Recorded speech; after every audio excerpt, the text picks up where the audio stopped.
This week I'm talking about joy. In this episode, I'll cover what joy is, why joy matters, and how to embrace joy for the sake of your mental health. So, let's talk.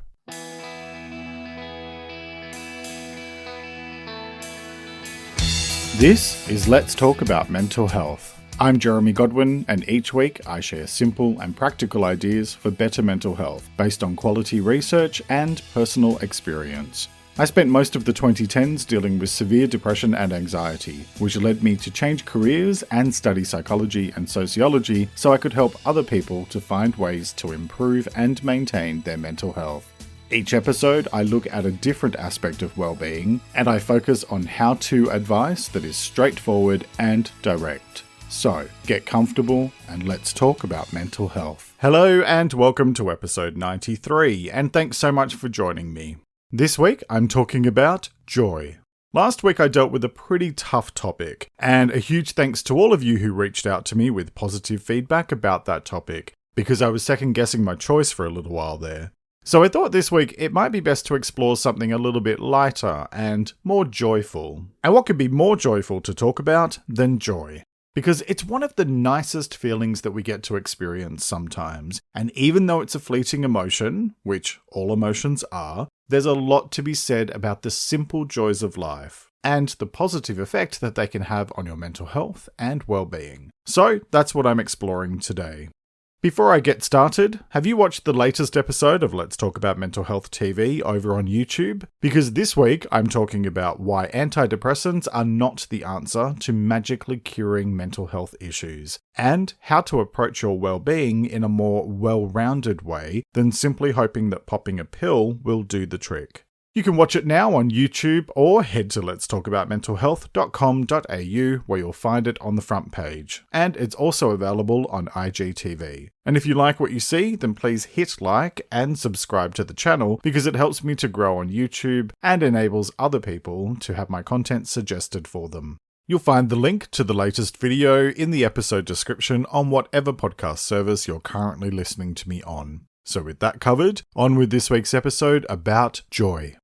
When I first started going out clubbing at the age of 17, and we'll just overlook the fact that I was using fake ID to get me into places that you needed to be 18 or older for, there was a song called Joy by Stax that was massive at the time. It's one of those early to mid-90s bangers that had about 3 lines repeated over and over again. Actually, it has a couple more than that, but you know what I mean. But the main lyric is, "I will bring you joy," which I never really thought about much until I became a little bit older. Really, it's a lovely idea of someone bringing you joy, but the thing with joy is that it's an inside job.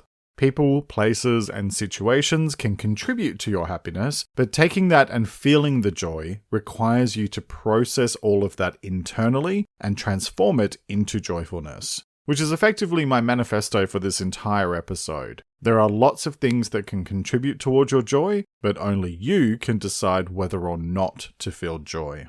So before we get too deep and philosophical about joy, let's begin with some definitions and talk about what is joy. Joy is all about great pleasure and happiness. It feels gleeful, exhilarating, blissful, and, most of all, immensely enjoyable.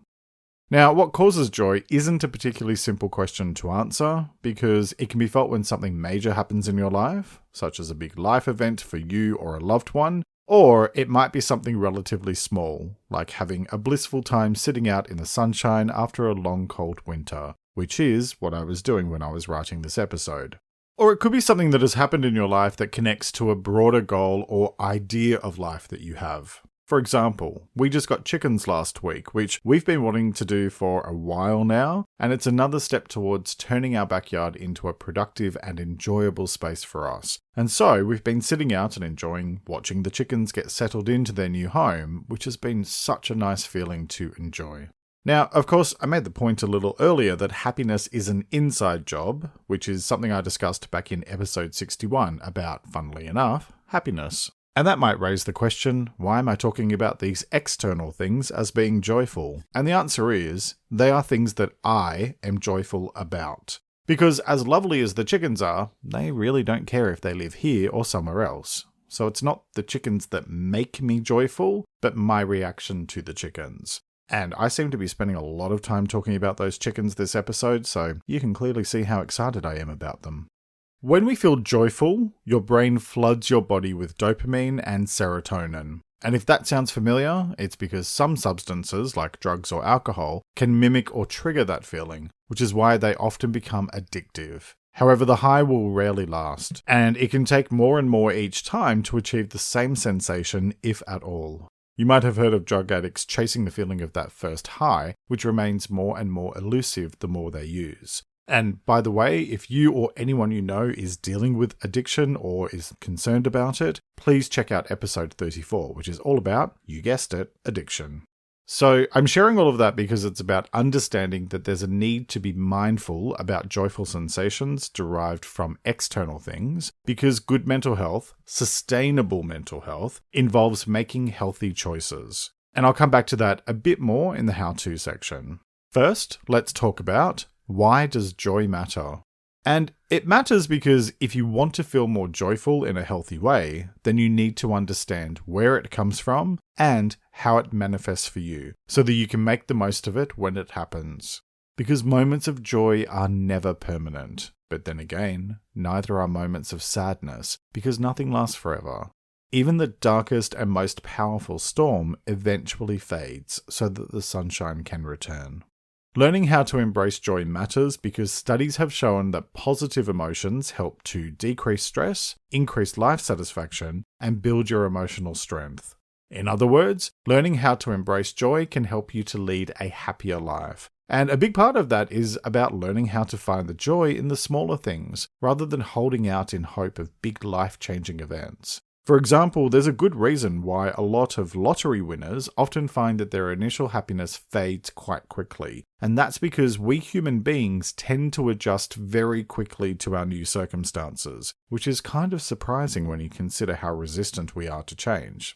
So let's talk about a different example, although this one is still partially related to finances, which is often a big one, especially since there's that ongoing debate about whether or not money can buy happiness.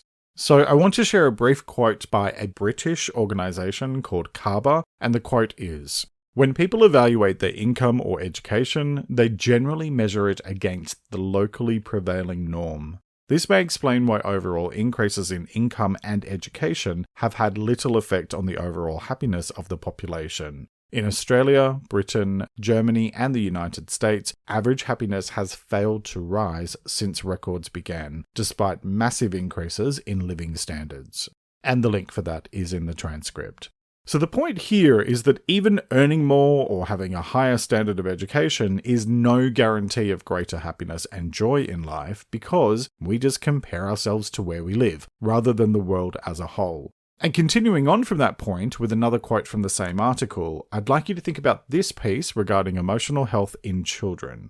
The quote is, "The strongest factor predicting a happy adult life is not children's qualifications, but their emotional health."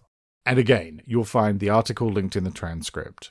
I shared that because I want to ask you this question. How much time did you spend as a child, and now as an adult, focusing on your emotional health? Is it as much time as you've spent on your qualifications or doing what you need to do to get by in your job? Because many of us are guilty of investing a massive amount of time and energy into these things that are not actually the main drivers of our happiness. And then we wonder why we feel a bit shit sometimes, or a lot of the time, depending on your situation. Joy, in terms of when it comes from within yourself, is about being at peace with the way things are, even when they might not be the way you would wish for them to be. It's about being content with your life and focusing on the things that you feel grateful for. And it's about being kind to yourself and cultivating positive thinking. It's about finding things that you feel excited about and fulfilled by, so that you can then feel greater satisfaction with who you are and what you do. And if that feels like a challenge at the moment, then it's about working out what will make you feel more satisfied, and then taking small steps every day to create the future that you want. And at this point, you might be thinking, yes, Jeremy, that's all well and good, but how do I do that? And if that's what you're thinking, then you're in luck, because it's time to get into the how-to part of this week's episode. So let's talk about how to embrace joy for the sake of your mental health. And my first point is a big one, which is embrace life in all of its many shades and moods. Because life is a great big complicated mess. And embracing that fact helps you to make the most of the good times when they do happen. And also to see the not so good times for what they are. A learning opportunity and a chance to grow. Tough times never last forever. Eventually, all storms fade from view and from memory. Next, choose to focus on joy. And what I mean by that is that when shitty things happen, you can either choose to focus on the negative, or you can pivot your attention towards the opportunities being presented to you, even in challenging times. For example, when writing this episode, I had just discovered earlier that morning that our lockdown had been extended by another week at least. For context, it's only been a week so far where I live, which is nothing compared to what people in Melbourne and Sydney have had to contend with. We have a major outbreak of Delta in this country. I think at this point, Sydney is up to week 852 of lockdown, and residents of Melbourne are so used to being locked in their homes that they now fear the sky and open spaces. Sending lots of positivity to all of my listeners in those cities and everywhere affected by lockdowns thanks to the spread of the Delta variant. Anyway, I had a choice. I could focus on the negative of extended lockdown, or I could choose to redirect my attention towards the positive, which is what I chose to do. Because as challenging as lockdown is, and having to juggle things around because of the change in circumstances, it means another week of extra time with my partner. We've been having lunch together out in the garden every day, which has been really nice. And also, since it's late winter, early spring here, that means I've been fortunate enough to be able to take my laptop outside and do work, which is spectacular, and it feels really joyful, especially after being cooped up inside for months on end, thanks to a pretty miserable winter. So my point is that if you choose to redirect your attention towards those small joys, you begin to see more to be joyful about. It's like a circle of love. Speaking of small joys, my next point is embrace small joys every day. There is a wonderful expression in French, which I'm sure you've probably heard of before, and it is joie de vivre, which translates quite literally as the joy of living. And it's the foundation of the way that many people in France choose to celebrate the small joys in life, such as by savouring a really good meal. I mean, they've turned eating into an art form, and don't even get me started on their cheese. When you turn even seemingly small things into a joyful occasion, you transform the ordinary and mundane into something that serves to remind you how wonderful life truly is. So go ahead, eat the cheese. All things in moderation. Actually, speaking of moderation, my next point is find balance. Because life is all about balance. Since joy is not something that can ever last permanently, because if it did, it would just become mundane and boring, that means that when it does come, it's something to be observed and savoured. Balance is to be found in all aspects of life. Day and night, light and dark, life and death, joy and sorrow. And without one, we cannot truly recognize and appreciate the other. There are entire philosophical belief systems that have been built around the idea of balance. The yin and yang of Taoism, the middle way of Buddhism, to name just two. Whatever you believe, choose to spend time understanding the notion of balance and consider how you can incorporate it into your life every day. I've actually talked about balance twice here on the podcast. I discussed balance in general in episode 14, and then I dug deeper and explored the idea of finding balance in episode 49, so check those out for more on the subject. You'll find audio and full transcripts for every episode on the website at letstalkaboutmentalhealth.com.au/episodes. And of course, every episode I've ever released is available to listen to on your favourite podcast servers like Spotify, Apple Podcasts, and more. Moving on, my next point is consider your life choices carefully. And I say this in the nicest possible way, but the choices you make are what shape your life, so choose wisely. Because often we chase things or people because we think they will bring us joy. But even if they do bring you some happiness, that's not going to last forever. And so when it fades, what happens next? If we're reliant on external sources to get our fix of happiness, and then that no longer does the trick, that's when we start looking for new things to fill the void. And the only way of actually filling the void is to do so yourself.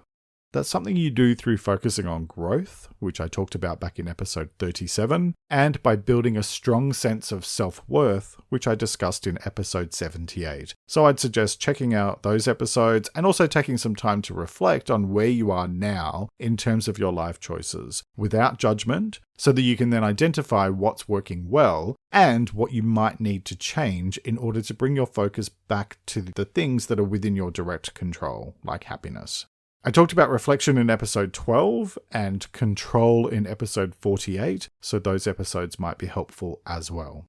Next, know that it's never going to be happy, happy, joy, joy 100% of the time. And yes, that was a Ren and Stimpy reference for anyone old enough to remember them.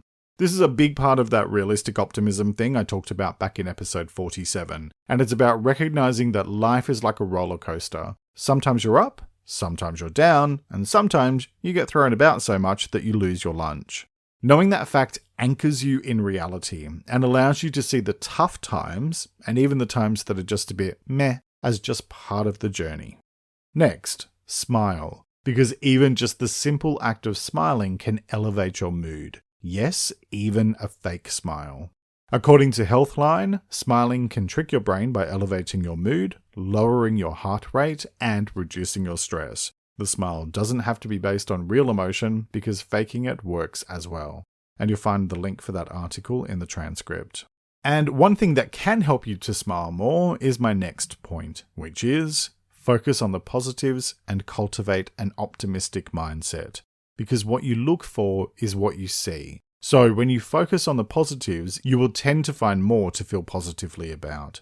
I talked about positivity in episode 90 and mindset in episode 31. And as I said a couple of points ago, I also discussed optimism in episode 47. So check those out for more specific advice on those aspects of better mental health.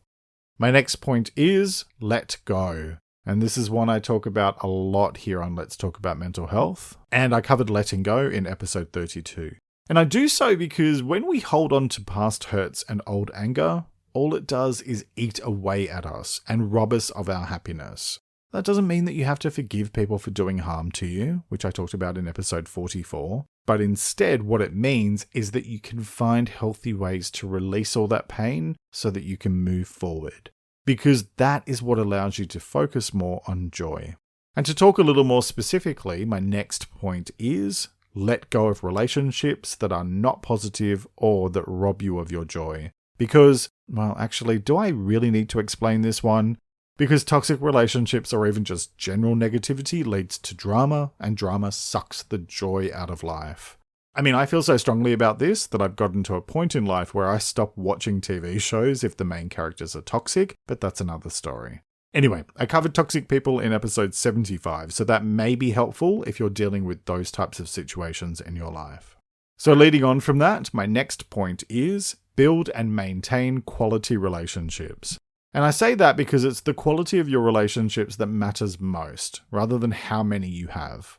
You might have 300 friends, but if there's nobody you can call to chat to when you need to get something off your chest, then I would encourage you to focus on more meaningful connections with people. I guarantee you that when you're 80, it will be the people you knew the best and the experiences you had that stand out most in your mind, and not how many so-called friends you had, or what brand of phone you had, or how many likes your Instagram post got. How do you build and maintain those quality relationships? I'm glad you asked, because my next point is be conscious of how you treat others and how you treat yourself. Because the way you think and act directly shapes your reality. And that's in terms of your internal world, so how you think and feel about yourself, as well as your external world. In other words, how you behave towards other people. Choose to do no harm to yourself or to others, be kind towards yourself and others, and give more than you take, for yourself and for others. Why? Because those three things serve as a basic compass to focus on positive relationships with other people, and just as importantly, with yourself. And when you do that, you create more positives in your life, which in turn will create more moments of joy. Next, focus on being present, which I talk about a lot, like so much at this point that you should probably just go ahead and set it as your ringtone to save us all some time. Why do I talk about it so much? because it helps you to focus on the present, the only moment we have for certain, and let go of worries about the future or regrets from the past. I talked about being present in episode 83, and spoiler alert, next week I'm talking about the past, and then the week after I'm talking about worry. So those are definitely two topics that will be helpful as well. Which leads me to my final how-to point before I begin to wrap up this week's episode, and the point is, have fun. Because life is too important to spend it feeling miserable and going hardcore emo all the time. Do things that you enjoy every single day. By now, you all know about my addiction to RuPaul's Drag Race, and that's my go-to for weekly joy. Although, at the moment, there are so many different ones on, plus after shows like Watch It Packing and Fashion Photo Review, that I have plenty to watch every single day if I want to. My point is that you do you, and you do what feels fun to you. If it does no harm, do what makes you happy. Because the more you have fun, the more small moments of joy you will feel. Nobody said life had to be serious all the time, so please have as much fun as physically possible. Because when it comes to joy and mental health, what it all boils down to is this. When you're dealing with difficult times or just caught up in the day-to-day mundane parts of life, it can sometimes seem difficult or even impossible to find joy again. But it's always there, just waiting to be rediscovered. And when you focus on creating more joy in your life, through embracing the simple pleasures and being more present each day, you find that you can choose to return your attention to joy even in the midst of trying times. And if that's not a choice that's worthy of your full energy and attention, then I don't know what is.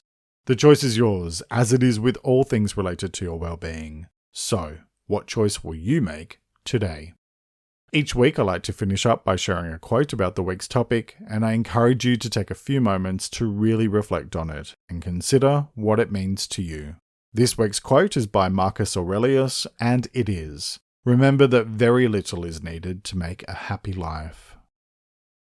Let me repeat that. Remember that very little is needed to make a happy life.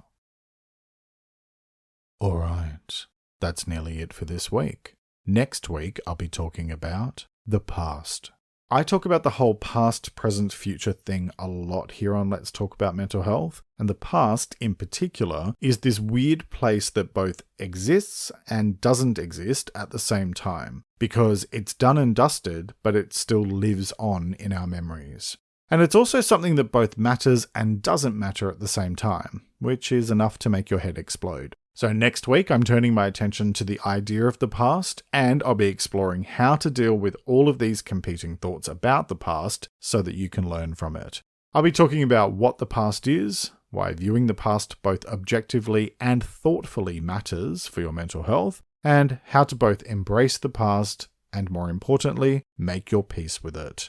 I hope you'll join me for that episode, which will be released on Sunday the 29th of August. And on Wednesday, catch the latest episode of Let's Talk About Mental Health TV on YouTube or IGTV. You'll find all podcast episodes and videos at letstalkaboutmentalhealth.com.au along with free transcripts, and if you join my mailing list, you'll have the transcript plus my weekly newsletter full of simple ideas for better mental health land in your inbox every Thursday completely free. You'll also find the link in the description of this episode on whatever podcast service you're currently listening to me on. Follow Let's Talk About Mental Health on Instagram, Pinterest, or Facebook at LTA Mental Health, where I post extra content daily. Thank you very much for joining me today. Look after yourself and make a conscious effort to share positivity and kindness out into the world, because you get back what you put out. Take care and talk to you next time.